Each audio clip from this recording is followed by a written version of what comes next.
Argentina are going to win the World Cup. Lionel Messi is going to confirm himself as the greatest player of all time. Today we're going to go through 3 reasons why Argentina are going to win the greatest trophy in international football. The first reason, of course, it's a simple one.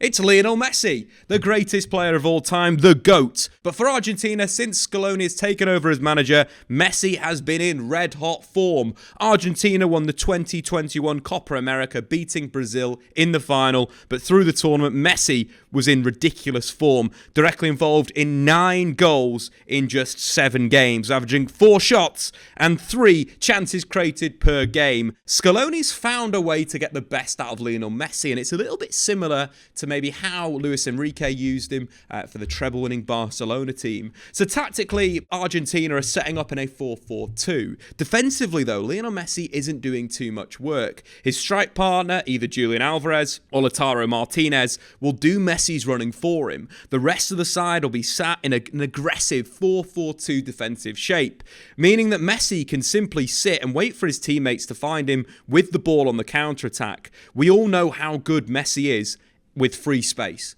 with his ability to carry, to change direction, with his agility, his finishing, his passing, absolutely everything. He is the ideal talisman to hit on the counter-attack. And that's something that Argentina do supremely well, is break. You think about Lautaro Martinez is going to be pretty close to Messi in this 4-4-2 defensive shape to join in on the counter-attack, but also with Angel Di Maria, with De Paul in the middle, with McAllister, who should come in and play left wing for Argentina. Obviously, Giovanni Lo Celso is going to miss the tournament. He has been brilliant for Argentina and Villarreal defensively over the last 12 months. He will be a big miss, but McAllister has absolutely shone in the Premier League this season with Brighton, so I expect him to have a big impact in this tournament. But back to Lionel Messi. Messi on the counter-attack. Massive, humongous. Argentina will allow teams to come onto them. They're comfortable at sitting deep and being defensive. You know, when you've got a back four containing the likes of Lisandro Martinez, Otamendi, Juan Foyth, and you could even bring in Tagliafico in at left back. That is a defensively solid back four, which allows Messi to sit on the counter-attack and wait. Messi has got 25 goal involvements since the 2021 Copa America. He is thriving for Argentina. In a possession sense as well, it's all about getting the best out of Lionel Messi. He plays a little bit like a false 9, in a sense of when Argentina win the ball, Di Maria will move into a wide right position. Lautaro Martinez or Julian Alvarez will drift a little bit left.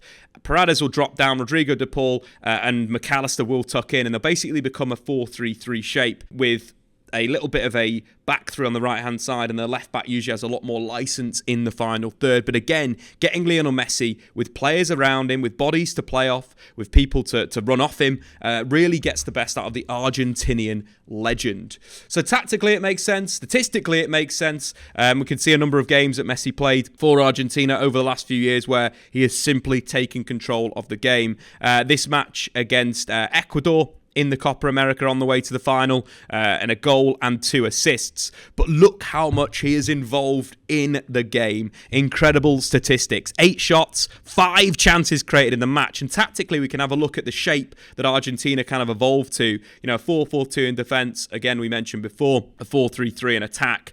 And I think the big thing is Messi is the highest player on the pitch, which is a bit of a change. You know, we expect Messi to kind of play a little bit false 9, get on the ball in deep areas, but he's basically, for this Argentina team, he's doing all of his attacking work in the attacking third. But the fluidity of Martinez, the fluidity of Messi allows Argentina to be really difficult to play against. He'll pick up pockets of space all over the park, and you just can't stop him. But let's move forward to the next reason why Argentina are going to win the World Cup. And that, of course, is their workmanlike midfield. What I like about what Scaloni's done with Argentina is he's combined flair, counter-attacking potential and pace with, of course, work rate. Rodrigo De Paul is a fantastic worker. We know his work for Argentina and for Atletico Madrid under Diego Simeone. Makes tackles, makes interceptions, but he's got the quality in an attacking sense as well. Combining that with Paredes, who will hold in midfield and look to close things down. And, of course, the wild card for the World Cup, because of injury,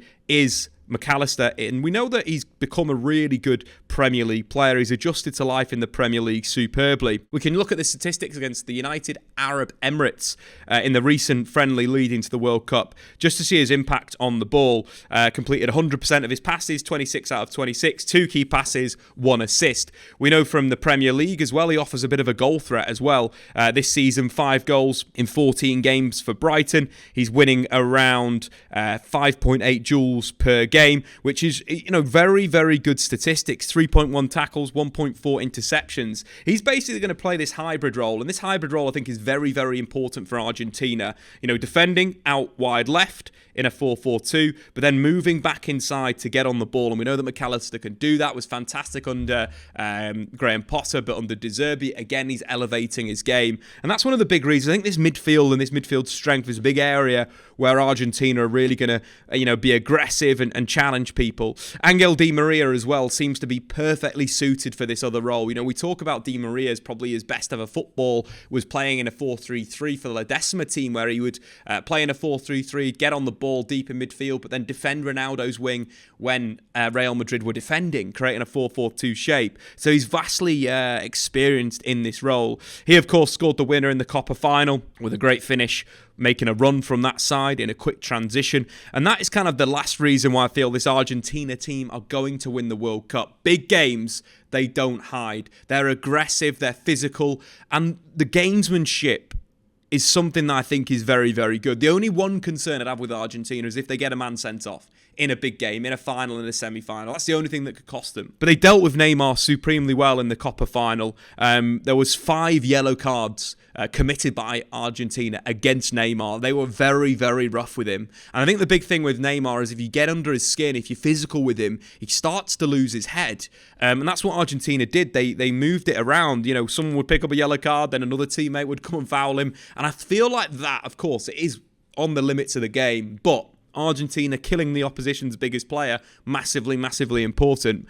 We mentioned Otamendi before. I think he's sort of the latter part of his career, but still playing pretty well for Benfica. I think the combination play with him and Lisandro Martinez, which I think is going to be the starting pair for the World Cup, is the perfect kind of stopper-sweeper pairing. Martinez is quick, he's agile, he's very, very good on the cover, and Otamendi is going to be that guy that's going to go out and win those aerial duels. He's going to challenge, he's going to be aggressive. He won 4 out of his 5 tackles, 3 interceptions, 2 blocks, 2 clearances in the Copa final. Superb performance. And that, of course, allowed Argentina to sit deep in their shape and counter-attack through that right-hand side of the pitch with Messi and Di Maria.